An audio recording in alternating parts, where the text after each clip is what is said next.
Boom, boom, boom, boom, boom, boom, boom, Ooh, yeah, yeah. boom, boom, boom, boom, They say it's alright. boom, boom, boom, They say it's alright. boom, boom, boom, Say it's alright. Have a good time. Cause it's alright. Whoa, it's alright. Hello and welcome to Chor Leoni Inside. My name is Erick Lights. I am the artistic director of Chor Leoni Men's Choir, and we are so glad to have you here for our final episode of our very first season of Chor Leoni Inside. We created this live stream when COVID hit, not knowing exactly what it was going to be and not knowing if it was going to really have an audience. And it has really blossomed into a beautiful thing where we've had, I think, great connection with some of the choral luminaries from all over the world, as well as had a chance to bring Chor Leoni together every Wednesday night for this program and connect with the rest of you, our audience. It's served a lot of purposes, and it's also felt very Chor Leoni as we've gone through this. So I'm really proud of our organization, and I want to have a very special thank you to Phil Jack, who has been our director, producer, and spiritual advisor through creating this show. So thank you. Other folks that have been really instrumental in helping us make this program are Blue Shore Financial, who have been our series sponsor for this first year of Chor Leoni Inside. So we want to thank you, Blue Shore. And we also have a very special episode sponsor this week. It's my mom and my dad, Russ and Lynn Light, who watch every week from Appleton, Wisconsin. Love you, Mom and Dad. This has been a wonderful way for my parents to get to see their son, even though we are many miles apart and a closed border between us. So love you, and I'm glad you could watch the show and enjoy it. And thank you so much for helping us realize our vision here.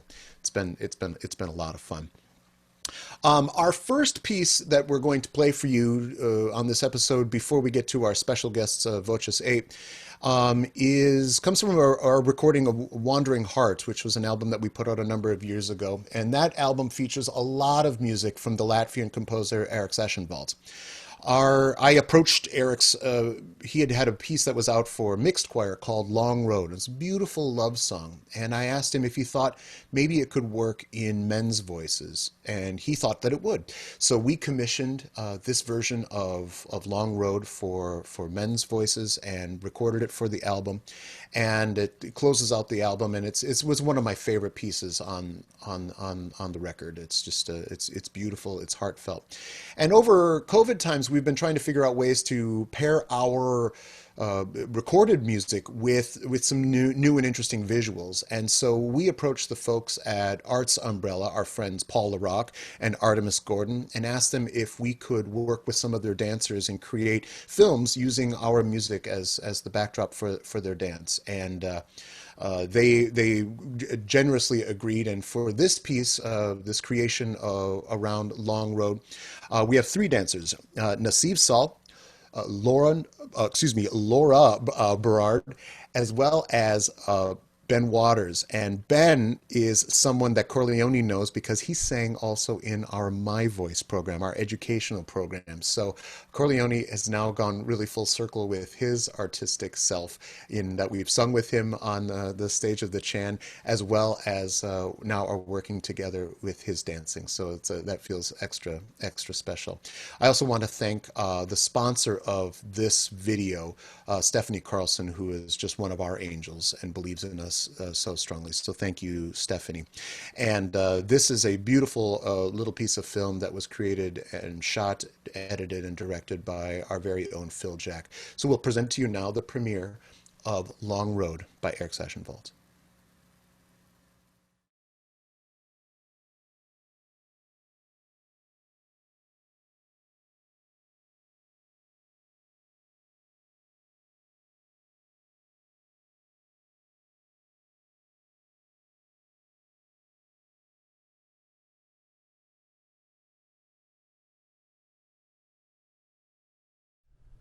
I love you,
seems distant as a star,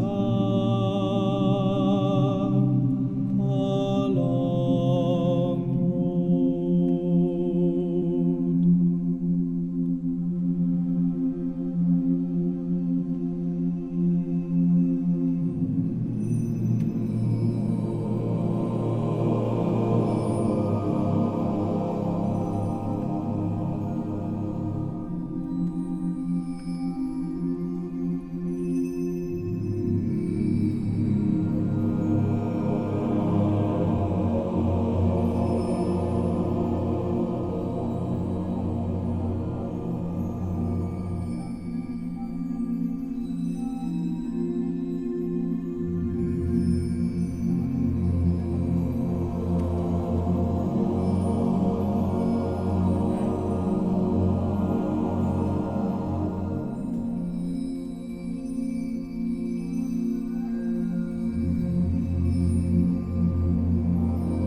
That was Chor Leoni's recording of Long Road, a piece we commissioned the male choir version of from the Latvian composer Erick Eschenwald's Arts Umbrella dancers dancing to that piece in a film by our own Phil Jack. Beautiful, beautiful work all the way around, and so lovely to be able to create something new here in this COVID time.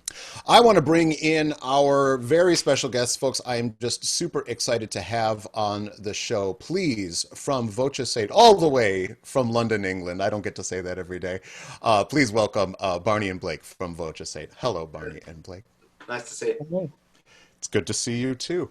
Tell us just a little bit about the biography, the short form biography of VOCES8, how it came into be. Why did you start it, Barney?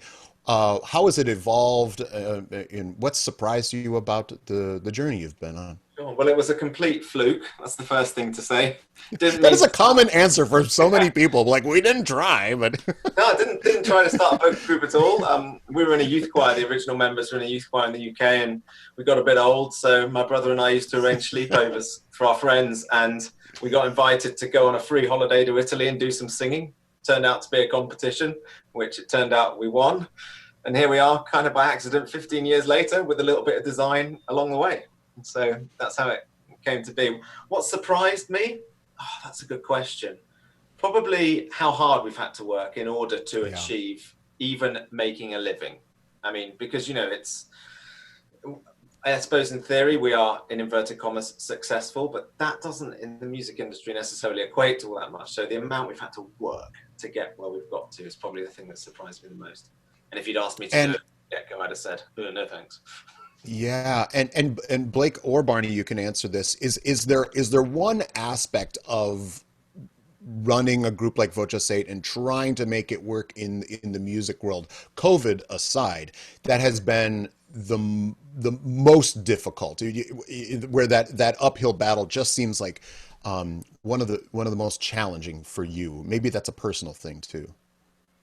Blake, you want to shoot?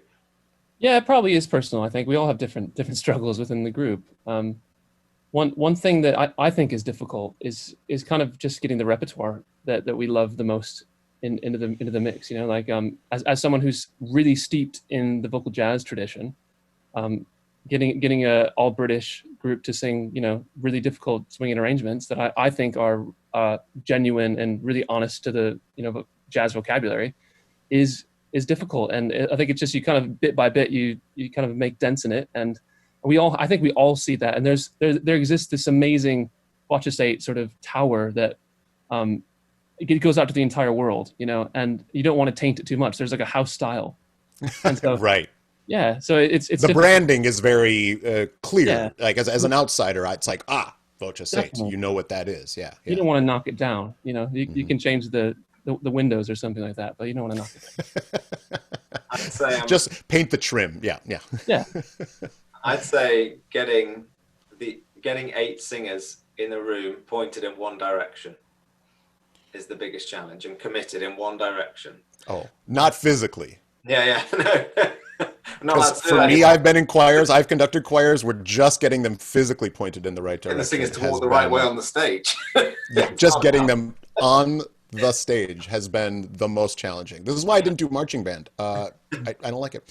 I want to give, I mean, I'm sure a lot of folks have seen you and heard your work, but we're going to play, frankly, I think it's probably my favorite piece written by Erick Whitacre of the short form pieces, A Boy and a Girl. Could you set this up and maybe a little bit of how this piece fits into VOCES8?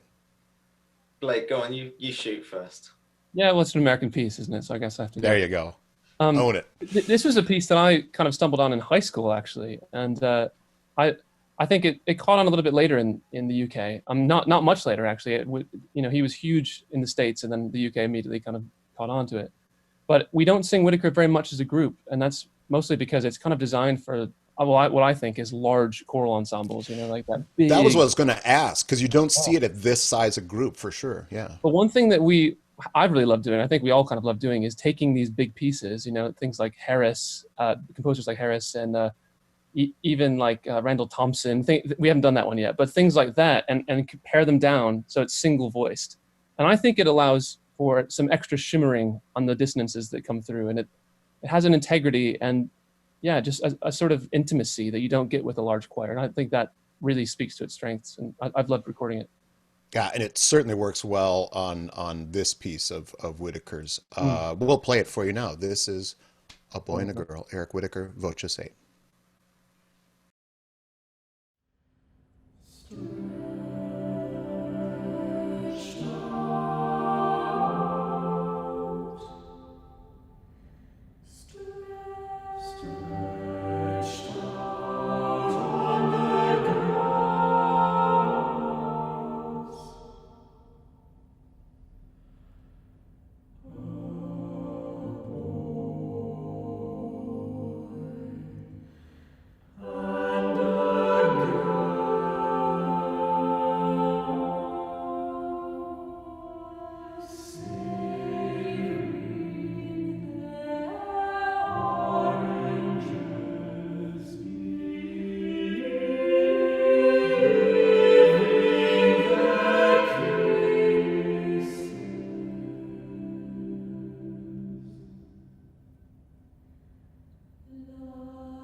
That was Eric Whitaker's setting of Octavio Paz's poem, A Boy and a Girl. Beautiful to hear that closer to one on a part. Does it, I'm trying to remember, does it get to actually one on a part for in the splits on that one?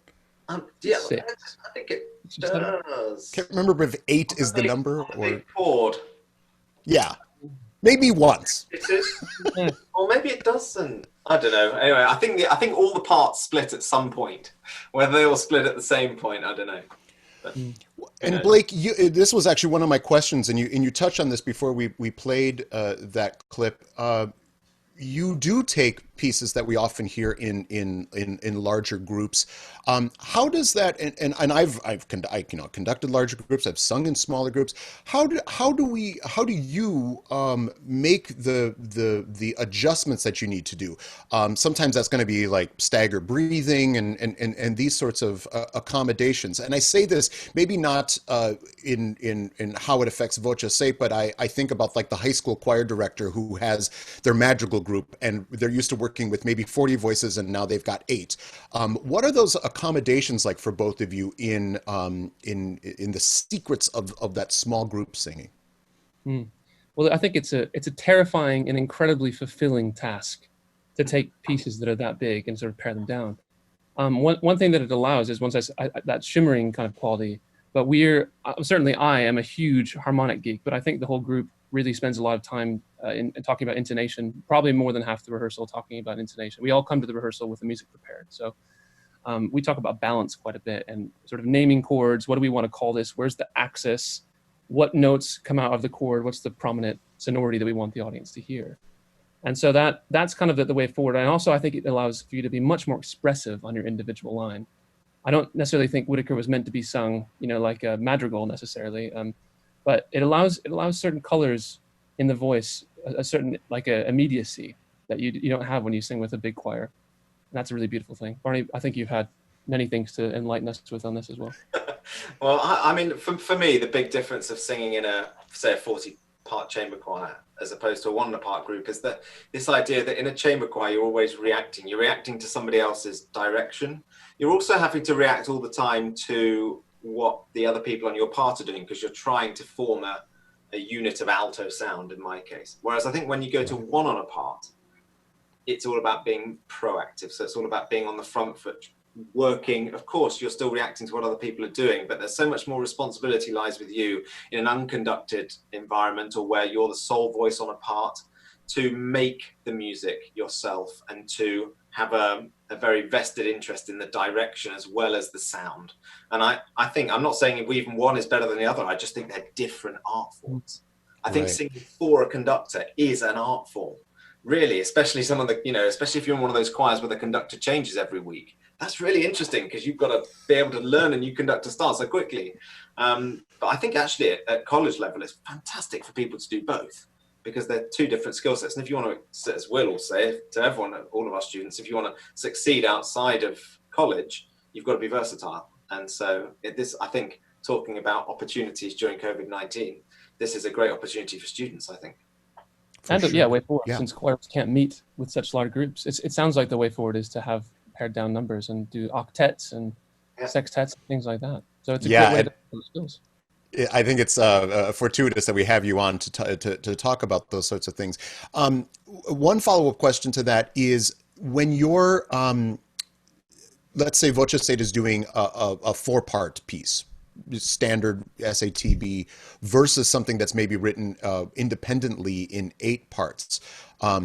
Barney, you were sort of hinting at that before of you have to create an alto sound so that whatever the 3 of you or 2, however the divisions are working there are, that these are these 4 distinct parts versus maybe the 8 distinct parts. Are there considerations that you make in that way? Yes, and I think actually probably the most challenging thing about being a member of VOCES8 is actually the 4-part singing, because we say 1's a solo, 3's a section, and 2 is just that really difficult ground. It's horrible. Yeah, I mean the way we do it is often we'll maybe select one voice as the lead voice for a particular piece or a particular section, and the other voice will sit very much on the edge of the voice, to creating a very glowy type sound, chorus effect. Effectively. That's a lot of the time how we'll do it. And sometimes it goes unsaid. So I'll be singing with Katie, and sometimes, we just kind of know, oh, this is a bit Katie leads on, and I just kind of ghost in behind her, and likewise the other way around. But it's really, really tricky. And the other thing, of course, I think, which is a big difference between the single voice and the double voice, is the use of vibrato. I think in single voice textures, vibrato can be a great thing because it brings real color, especially in polyphonic music. But the moment you go into really chordal, two on a part stuff, the moment someone vibrates, it breaks that golden lock that they have with their other singer on their part. So having the control in that sense as well is really tricky. So yeah, fascinating art forms. We practice it a lot. Yeah, and every piece has its own tricks and challenges that are needed for it, right? Yeah. I want you to. We're going to play "Oh Clap Your Hands." Could you set this up for us? Give a little bit about the. Can I take this one, Blake? This is literally one of my favorite pieces, because I used to listen to it when my brother went to be a chorist when I was 6. And I really missed him. So I used to cry at bedtime. So my mum bought me a tape, and it had this as the opening track. Oh, yeah, I know. So, and the reason I love it so much is just because, it's polyphony in the most engaging sense. There are 8 parts that are going absolutely mental the whole time. And the fact it still comes together into one coherent piece of music is amazing. Gibbons actually wrote it, I think, for his sort of exam at the end of university. So he was basically showing off about how virtuosic he could be. And you hear things to listen out for. You hear obviously lots of English anthem polyphony, but you also hear some Italian antiphonal music where it goes into 2 choirs of 4 and the music passes back and forth between the 2 choirs. So he's really showing off, and it's just glorious. I love it. It is also, it's also just one of my favorite pieces, and so joyous. Here's VOCES8 singing "Oh Clap Your Hands." Oh, clap your hands together. Oh, clap your hands together. Oh, clap your hands together. Oh, clap your hands together.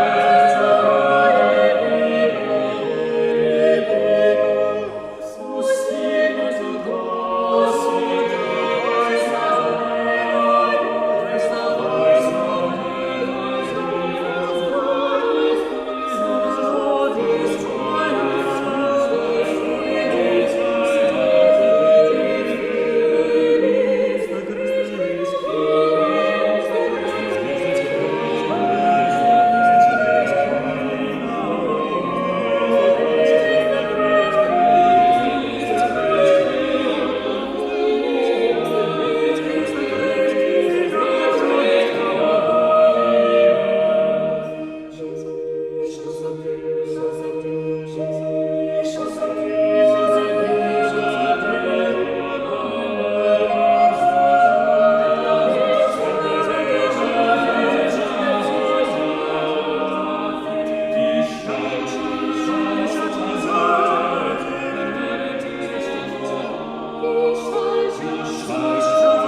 That was VOCES8 singing "Oh Clap Your Hands." What gloriousness. I needed that little bit of happiness today. It's just sunshine. It's No, just we wonderful.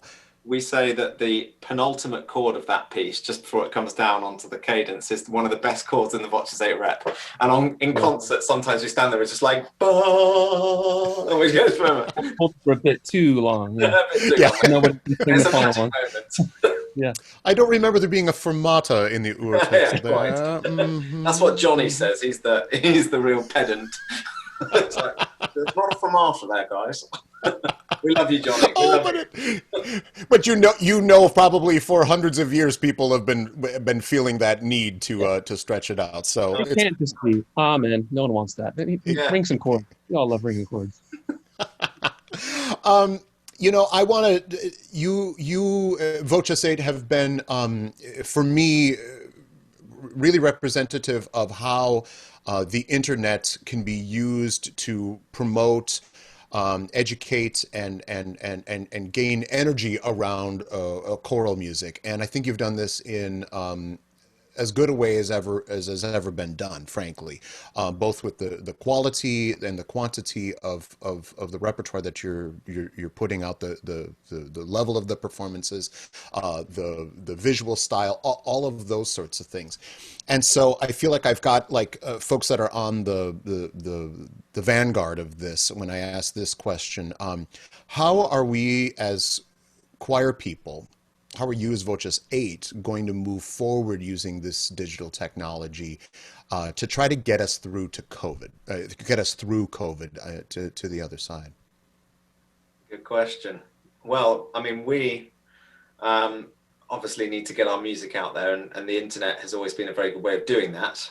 And we've always treated the internet as its own territory. So, you know, we'll look at our career in America, we'll look at our career in Germany, we'll look at our career in Japan, and we'll look at our career on the internet. And we really treat it like that. I think for us, a big part of making these videos is the visual art that goes with the musical arts. And I hope in the final video, I think you might play in a minute, that people can see that. But in terms of how we use it specifically for COVID, I think trying to bring this thirst for live, there's always going to be a thirst for live music. And so trying to service that in a digital way and making it as real and as live as possible. So we've invested in a few new cameras, and we're going to be doing a digital concert series. I hear they're 4K. Yeah, they are 4K. Although you can't stream in 4K, or your viewers who know about these things will be shouting right now. Years. So here's what we're going to do. We're going to stream it in 1080, and then we're going to upload it for the video on demand in 4K. But we've got a whole load of these new cameras just to try and make it as brilliant and as real as we possibly can, because we need to sustain people's yearning for live music through COVID-19. And as part of that, I was saying earlier, we're lucky to have a church, and we're lucky to have a rig and all the rest of it. We're going to get as many musical groups in as we possibly can to share that gift that we have. So we're doing live from London, which is going to be a series in August and September. And hopefully we can bring people the gift of choral music into their home, and that will go to as far as sustaining them as it needs to till we can get back out there live gigging. Yeah, Blake, Barney's answered what VOCES8 is doing. What do you recommend to the community choir director in Michigan, the high school choir director in Minnesota? How can a little bit of what VOCES8 has learned and done and works for you, how can that be translated into things that are maybe a little bit less means while still maintaining that integrity of vocal music?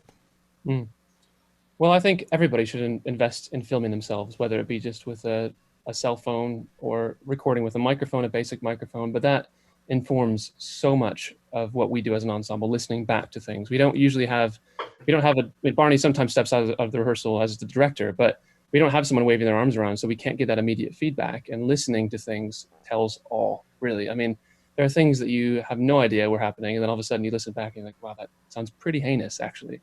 You know, or it sounds great. You could be making sounds. You could be making sounds that you think. I think about your singing, Blake. Oh, sounds. When do we get those outtakes? When does the world get to hear all of those outtakes? That's what I want. Don't be so kind to yourself, dude. we do stand next to each other, so we get all the worst. But sometimes also the sounds that we make within the group, the ensemble sound in the arc is, we're making sort of brassy noises at the end of the Sing Joyfully kind of thing that you played. That's really forward brassy on the voice sounds. Together, it sounds amazing. But if you zoomed in and solo mic'd one of us, I guarantee you wouldn't like what you're hearing. So I think it's recording from a distance is amazing feedback, but also just harnessing the power of social media. A lot of people, I think, discount how amazing that resource is. And it's, as Barney was just saying, we have our own field, we have our own, we treat it as its own territory almost. It has its own income, we put our own things out there, it has its own reach. And developing that for any organization, I think, is a good thing. You don't have to be personally on it. We all have our issues with social media, but as an organization, to not be on social media, I think you're missing something, for sure. For sure. I want to play one more piece from the group, and this is Send in the Clowns. Can one of you set this up for us?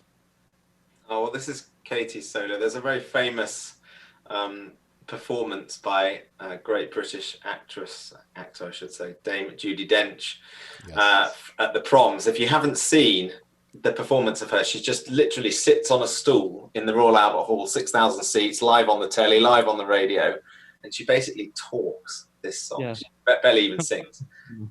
I mean, I think it's one of the most powerful musical performances and demonstrations of prowess of how to deliver a song I've ever seen. Of course, it's a song everybody will know very, very well. And I think I'm very proud of Katie because she's really taken it on and made it her own. It's a really naggingly difficult arrangement as well, because it's an arrangement with a kind of split piano chords. And trying to sing those is really, really tricky. And so listen out for that as well, because we had to practice it quite hard. Lots of arpeggiating passages. And you coming back to this idea of blending, having to sing across all those different parts of the voice without sticking out and making a lump or a bump, really, really tricky. But it's just a marvelous piece. And coming to this idea of beautiful visuals, I'm also really proud of our production team, the cameraman Nicola and his lighting assistant Matteo and our engineer Dave, because I think they've done a beautiful job of setting the scene in the video as well. Is there anything you want to add, Blake? Well, I was just going to say, who cut it together, Barney? Oh, well, yeah. Yeah. Which I think Stanley Kubrick in the house. Yeah. Okay. That's a big part of the artistic vision of the whole thing, though, is it's developing the storyboard for the way that the shots all move together. And he did a great job with this, I think. No, that's just that's fabulous, and I feel so great that with the visuals of your work and what we've put together for this episode with the dance videos. It's I hope people get to see there's new ways that we can take this choral music. I want to thank both of you so much for being with us and speaking with me. It's a real honor. Thank you for having us. Really enjoyed it. Here's Send in the Clowns.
Stephen Sondheim's immortal song, Send in the Clowns, sung by VOCES8. I want to thank them so much for being on the show with us, which is our last one of our first season. We are going to take a few months off for this show and enjoy the summer. And Phil and I will be at the poolside instead of in front of the cameras here. And I again want to thank Phil for all of the amazing work that he's done both on these videos for tonight and for this show. We're going to resume Chor Leoni Inside in the middle of September, and looks like we're going to go to maybe every other week showing this off on Tuesday nights. So we look forward to picking up our conversation with you there and sharing our music again with you in the fall. But before we go, we've got one more piece to share. And for those of you that saw Chor Leoni's digital concert a few weeks back, you saw the premiere of this video created again by our own Phil Jack. And it is a dance to our recording of Morten Lorenson's Sure on This Shining Night, one of the choir's favorite pieces. We love our interpretation of this piece. And we love hearing this work that is sung by so many choirs around the world in men's voices. Gives it a little bit added dimension, in my opinion. But we didn't have any visuals to go with this work, and so we went to our friends at Arts Umbrella, and we got to work with two extraordinary dancers, Zach Priest and Amelia Schultz, and they created this beautiful dance directed by Phil and myself, and it was a wonderful collaborative evening that we got to spend with them dancing to this beloved work by us. And we also want to thank that helped us create this work, Rick and Lorraine Bennett, who have sponsored this video. So thank you, Rick and Lorraine. It means so very much to us. Again, want to thank our sponsors for this show, Blue Shore Financial, and my mom and dad who sponsored this episode. It's just awesome to have all this love and all these sponsors. We'll leave you now for the summer with Sure on the Shining Night. We hope you have a beautiful, beautiful summer, and we will see you in a few months.